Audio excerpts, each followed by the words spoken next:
Si'arfaffaarratti lamaan isaaniiyyuu gaggabanii.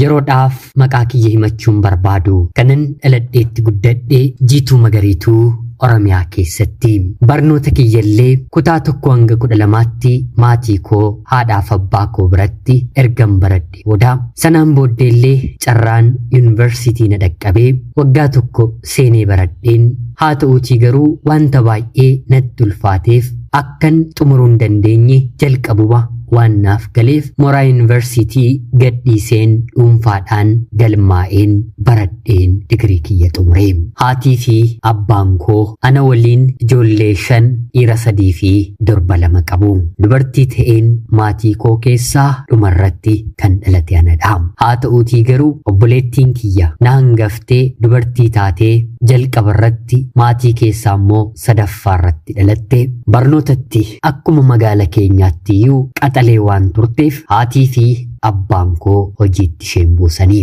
umrii koo waggaa 5 irraatii kaaseen hojii xiqqoo hanga guddaatti hojjechuudhaan haadha kiyyattaaniin dubartii mana bareechitu ta'een lammaffaarratti anatu mana keenya keessa jira ni beektu mitiiree obboloonni keenya dhiiraa hedduun isaanii hojii dubartii haadha gargaaruus haa ta'u mana keessaarratti badaa of buusuu hin fedhanii mana haadha kootti gadi jedheen hojjedheen hanga kutaa 12 xumurutti takkaa dadhabeetoon jedhiin mana sanaa hojjedheen ba'ee mana haadha koo ta'us eelliin yeroo sana eelee hanga har'aatti jireenya koo keessatti natti dhagahama maatii ofiif hojjechuun yaraadha jechuu koo otoo hin taane otoo obboloonni koo warri kaanillee na gargaaraniiru ta'ee wanta namman dubbadhu kana of keessatti hin qabadhu isiniin jechuu kooti maatii koo biratti nama gadi jedhee jiraatu ajajamtuu jecha isaanii eegduu ta'us bakkee keessatti garuu bifa waan hin qabuuf ijoollee dhiiraa hedduu fi dubartoota magaala keenyaa baay'ee biratti of tuultuu akkan ta'etti hin beekama tarii of tuultuu kan na jechisiise wantan afaaniin yookiin immoo arrabaan akka hiriyoota kaanii baaseen waan garaa koo isaanitti naasoneef ta'uu ni danda'a nagaa jechuun qofti nama biratti anaatiif gahaadha mana amantaasaa ta'u bakkeewwan hiriyoonni koo walitti qabaman kamirrattiyyuu ani argamuu hin danda'u sababiinsaa jalqabarratti mataa makiyyaafiyuu fedhiin qabu lammatarratti immoo hojii mana keessaa hedduutu na eeggata otuun ani mana keessa jiru haati koo laga buutee bishaan akka fiddu gabaa deemtee wantoota garaagaraa akka bittu mana baaburaa deemtee midhaan akka isheen daaksistu gonkumaan barbaadu bakka kanatti nama na barbaacha dhufeetiif ani nan argama hanga tokkos hojjedheen iddoon boqodhutti qofa haasoo xiqqoo nan haasa'a sanaaf immoo carraananitti hiriyoota koo argadhu baay'ee xiqqoo waan na ta'eef otuma hiriyoonni koo ijoolleen magaala kiyyaa dhufaniillee ishee of tuultuu sanamo naan jedhu malee dhuguma mucaan kun amaluma isheetii akkanadha jedhee jecha gaarii narratti kan dubbatu hin jiru haadha koo qofatu akkan ani dubbii hin dandeenye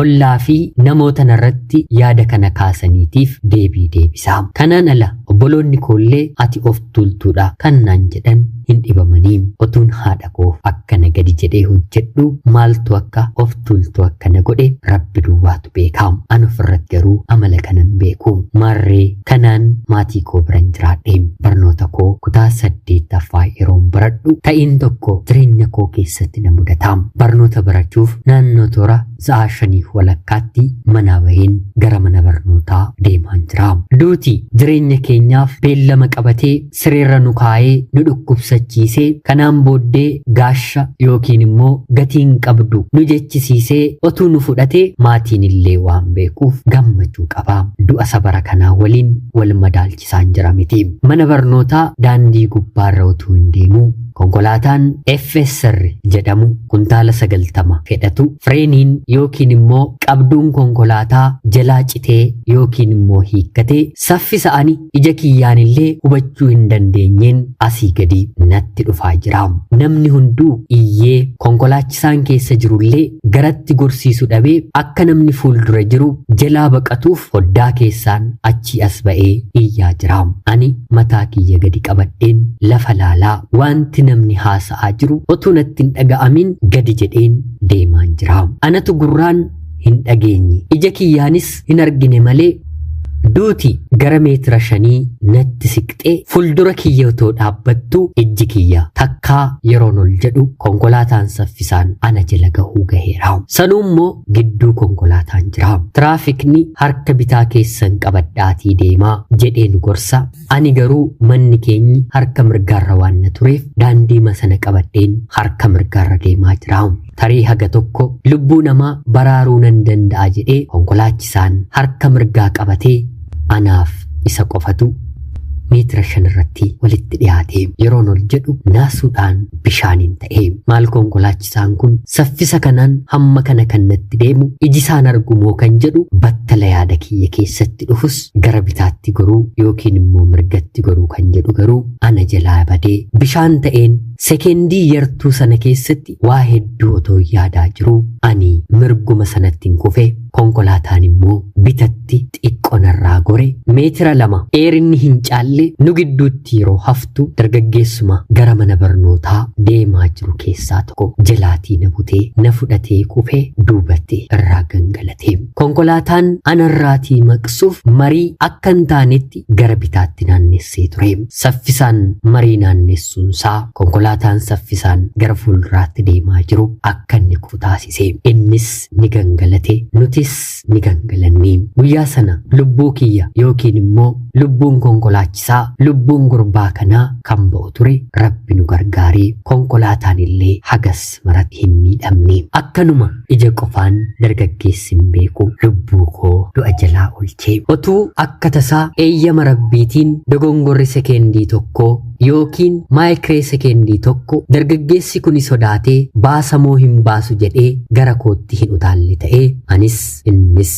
carraan hafuu keenya baay'ee xiqqoodha. Nama kana dhagaa otuun kutaa 7 baradhu carraa kanaan lubbuu koo oolchee hanga inni gaaffii jaalalaa na gaafatutti gadi jedheen eeguu kan hin jalqabe. Dargaggoonni hedduun gaaffii jaalalaa naaf dhiyeessaniiru dhumarratti yeroon kutaa 9ffaa baradhu ofiis kutaa 9ffaa barataa yoo eeyyama kee ta'e jechuun gaaffii jaalalaa naaf dhiyeesse. Anis siifin of eegaa jira jedheen deebisee fi maatiin koo obbolaan koo firoonni koo akka lubbuutti isa jaallatu sababiinsaa immoo isaati lubbuun koo oolte waaqaa gaditti harka isaatu du'a jalaa na oolche. Ergamaa rabbii akka waan ergamaa rabbii guyyaa dhiphina ofii fiigee namaaf dhaqqabu jechuudha. Otoo waammatiin otoon kadhatiin dargaggeessi kun anaaf kanadha. Kutaa 9 barachuu jalqabnee isa qofaa waliin bahee galuun eegalee haa ta'uutii garuu jaalala akkan isa waliin jalqabe maatiin koo yeroo beekanitti jechuun dhagahanitti ani isa waliin jaalalaan ta'uu koo naaf hin jaallanne.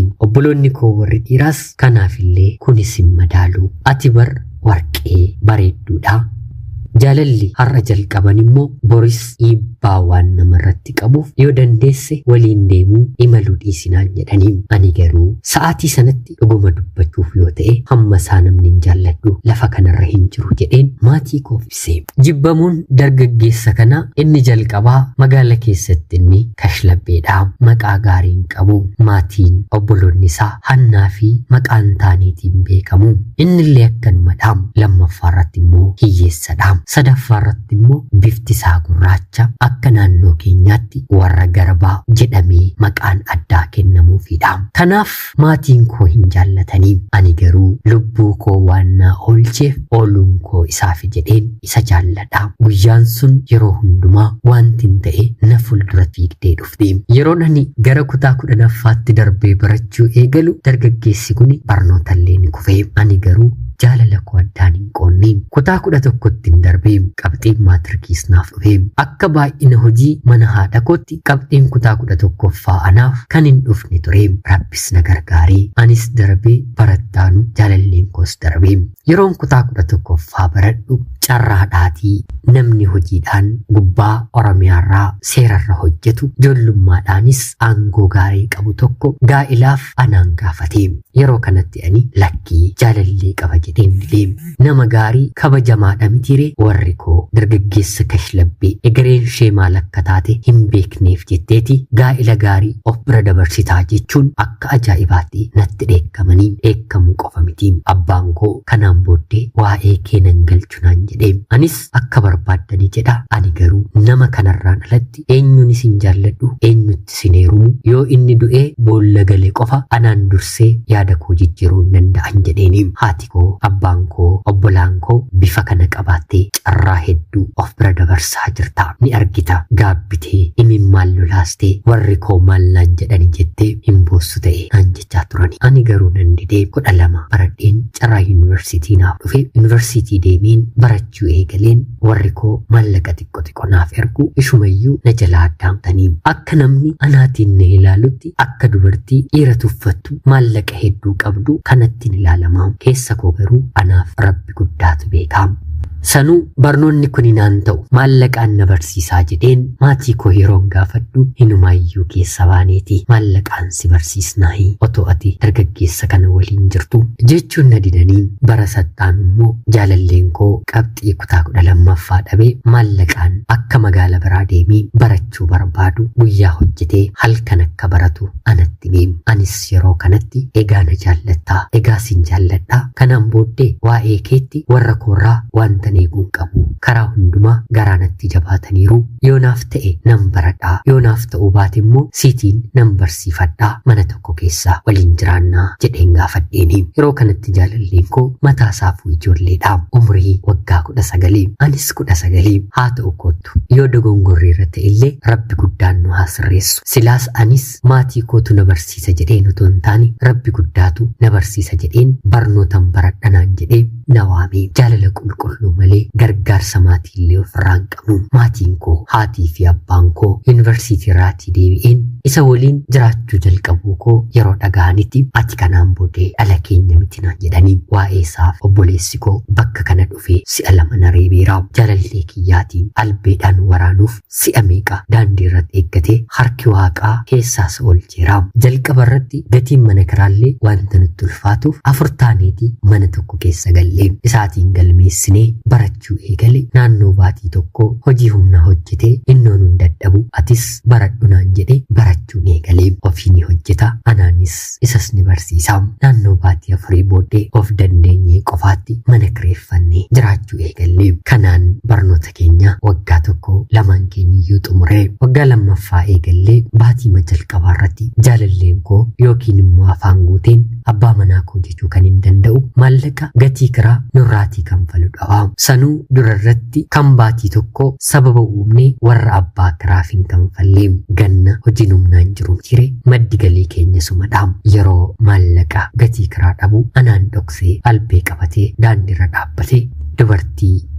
bilbila haasa'aa deemaa jirtu tokkoon albeedhaan waraanii moobaayila ishee harkaa butee jalaa baduuf yeroo jedhu dargaggoonni naannoo sana battalumatti arganii fiiganii qabanii hattuudhaatii tumanii akka hin taane isa godhanii gara mana poolisii geessanii qorumsi guddaan jireenya keenya bakka kanatti eegalee beela'uu dheebotuusaa waliin ni dandeenya gatii mana kiraa kanfalachuu garuu hin dadhabne kanarratti mucayyoon sunis miidhamtee waan na tureef hidhaan baatii 8 isarratti murtaa'ee murteen sun isaaf qofa otoo hin taane anaaf hidhasee warri mana natti kireessan manaa na baasanii gara warra kooti bilbileen maalaa ta'u kanan ta'e yeroon jedhu yoo isa dhiista ta'e si barsiisnaa yoo isa dhiistu ta'e garuu dhimma sirraan qabnu naan jedhanii fira kannaaf taatu magaala sana na jirti hojjettuu mana kee baasiitii mana keessa siif hojjedheen barnoota koon baradhan jedheeni yeroo kana isheen lakkii siin mana koo galcheen abbaa manaa koo qoruu hin barbaadu naan jette anis maal jechuudha tole haa ta'u mana nama biraa naa barbaadin jedheeni mana nama biraa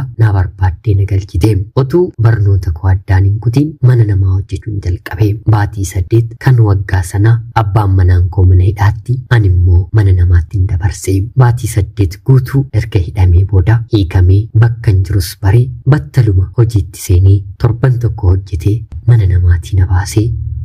obboloonni isaas isa gargaaranii mana kireeffannee jiraachuu jalqabne kanaan abbaan manaan koo kanaan booddee barnootatti hin deebi'u atumti qofa baradhu ani hojiin hojjedha naan jedhee anis lakkii bara dhufutti deebi'iitii baradhu yoo barbaachisaa ta'e ani mana namaa galeen sin barsiisan jedheeni abbaan manaan koo na didee kanaan ani barnoota koo ittiin fufe inni hojii garaagaraa irratti bobba'uu eegale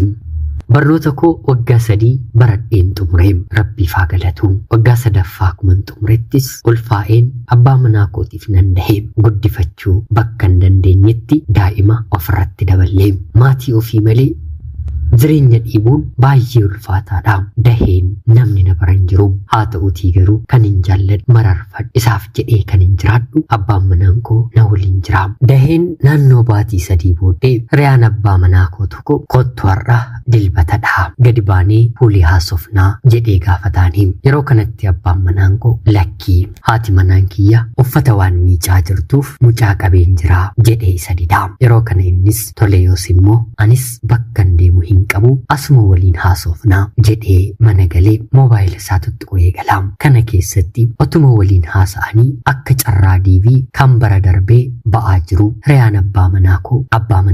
kaasaam abbaan manaa koo si'a 3 guutee akka dhabee fi si'a 3 qofaa isaatti kan guute si'a kana garuu wanta ani ulfaa'eeruutiif ana waliin akka guute tarii ilmoon dhufte kuni carraa yoo qabaatte jechuun deemnee yoo ilaalle malee jechuun hojii uffata miicuu kanan miicaa jiru addaan na kuchisiise anis hundaafuu milkaa'ii nama miileena meeqa keessaa anaaf dibaha jetteeti yaaddaayii anaaf siifoo carraan nuuf hin ta'u jedheen isa gaggeesse uffata miicuu addaan kutuu kootti otoon isatti gungumuu jechuudha waraqaa mandiiviitii yeroo sana kennamee fi qabatee gara mana kompiitaraa deema kan nama ajaa'ibu akka magaala sanaatti abbaa manaa koo fi hiriyaasaa kana qofaaf diiviin bara sana gahee abjuu fakkaata mitiire ilaalaa hojii waaqa carraa kanaafanan uffata miicuu koo addaan kutuu kootti abbaa manaa kootti gungumee yeroo inni dhufee nattaasa'u amanuu hin dandeenye innis akka carraa riyaan abbaa manaa koo jechuudha reefuma